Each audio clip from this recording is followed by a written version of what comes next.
Hi everyone. All right, so I want to speak about a topic that's so important, like pivotal, when it comes to your PCOS. And I've spoken about this before, but I want to go a little bit more deep into the aspect when it comes to diet equaling your PCOS type.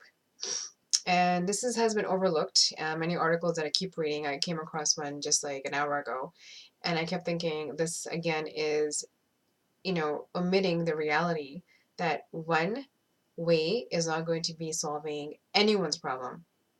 Or like not everyone's problem, I should say not everyone's problem. There might be a few of us that it may solve.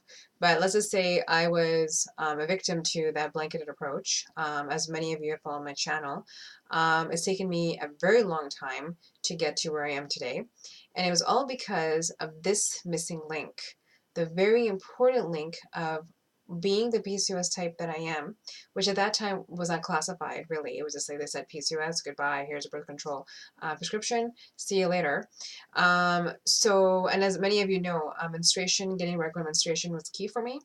And I wasn't understanding at that time that all of it is a holistic approach, which is diet and also menstruation. So I should also say, I should clear this up if anyone's confused. I was not on a proper diet.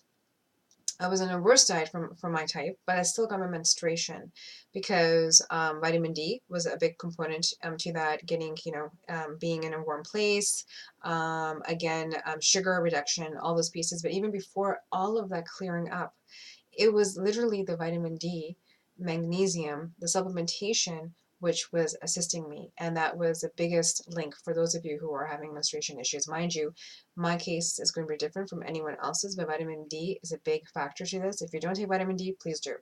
Okay, that being said, so now, this journey of health, okay, when I'm talking about health, weight was, one that was paramount for me at that time because being the age that I was, and the pressures, social pressures, we of course are dealing with weight issues and also to the symptoms like hair loss, acne. For me, it was hair loss, the weight gain, hirsutism for sure, hair growth everywhere, skin discoloration, and the list goes on.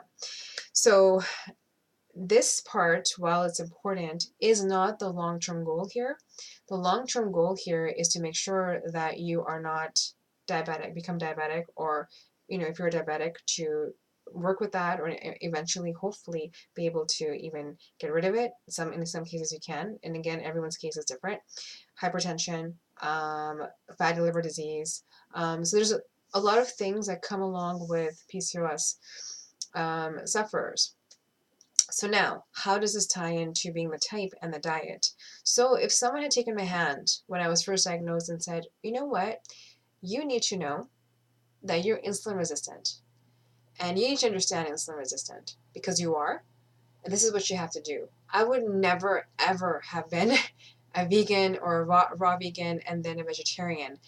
No. And I know even though my belief system was, tied to it very closely, I think I was, hopefully, at that time, was intelligent enough to recognize that I could probably do it, even with the, vegetarian diet to a limit, um, was the insulin aspect of it, not understanding insulin resistant in my case.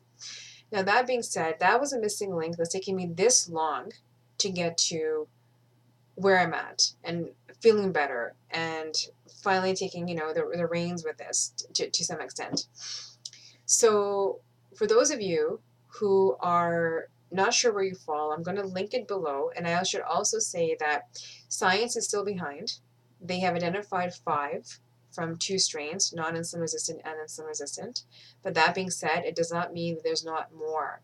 I've spoken to many of you where you kind of fall in between 2 groups, and some of you are unique. And PCOS, I think, has many faces.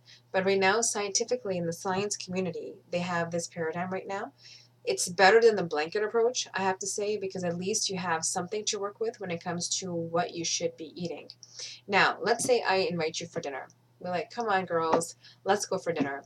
And all of my PCOS sisters are sitting amongst this amazing table filled with food. Each one of us is going to be choosing very different foods for our type. Now, even though I may want to try that pizza, that's grain and high carb and so forth, I know that's not the best decision for me, so I'm going to choose a protein with some vegetables and fat. That's best for me.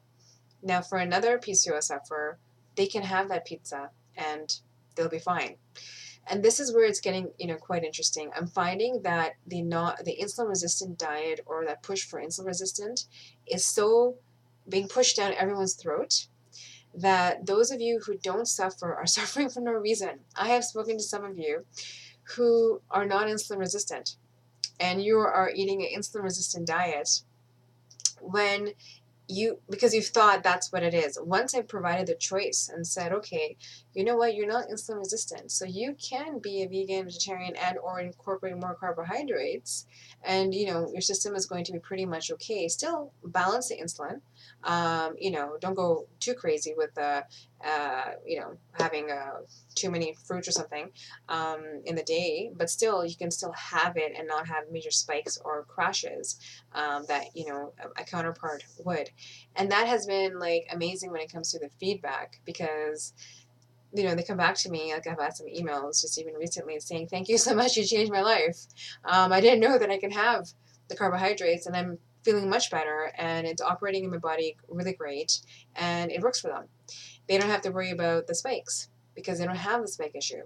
For those of you who are preventative, that's different. But if you are just told that you should not be eating carbohydrates because you have PCOS, that is not a solution, because if you don't fall into that category where you're insulin resistant, then why would you suffer, let's say, for that reason? That being said, across the board, of course, no sugar, of course, no processed food, eat whole food as much as possible. But I'm speaking about like fruits and high glycemic food, vegetables, and things like flour, even gluten-free flour, things like that are very different responses for each person, whether they're insulin resistant or not. So all this is going to change your life, because then you're going to do a map out what you're going to be eating and how this is going to be long term for you. So for let's say a non-insulin resistant person, the calorie, of course, everyone's looking at a bit of the calories, looking at what your plate's going to look like, and it's going to look very different for each type. That being said, supplementation, I have to jump to that quickly because it's getting very long. Sorry. Supplementation. So if you don't have high testosterone, obviously I'm not going to be telling you to take spearmint tea or drink spearmint tea. That makes no sense. So you can see now how we're all different. Just because you have PCOS, the supplements that I even shared in my video showing what I take every day, or every other day, whatever my situation is not going to apply to everybody, especially if you're based on your insulin sensitivity. For example, two things pop out to me: inositol and spearmint tea. Inositol is for insulin balancing. Now, if you don't have an insulin response, but you want to take inositol as a vitamin complex, that dosage is going to be different for a person who has an insulin response, and their dosing will be very different. So again, all of this ties into the overall story of what your food intake will look like. And I forgot to mention exercising. Each one of us has different exercise habits. Each one of us is going to also have different muscle responses after a workout. So for me, when I do a high intensity workout, like I see all these articles and it says, oh, high intensity kills me. I'm on the ground flat for 3 days. So what works for me is light to moderate. I used to be high intensity, but that doesn't work for me anymore. And the recovery time is different. Now, for some other PCOS sufferer, high intensity works. So again, you can see how this all ties into your own unique individual storyline of how you're going to be managing your PCOS. The reason I got even fired up and decided to do a video right now is because I just read this article indicating what PCOS women should be eating, and it just drove me crazy. Because as usual, it's a selling ploy, or it's just a basic blanketed article misguiding people, because I've been misguided for years, and that pisses me off. So I just wanted to share this, break it down, take ownership of your PCOS, and figure out what is the best route for you. Trial and error is also part of the storyline, but knowing what you have is going to be very helpful. Any questions or comments, let me know. Hope all is well. Take care. Bye.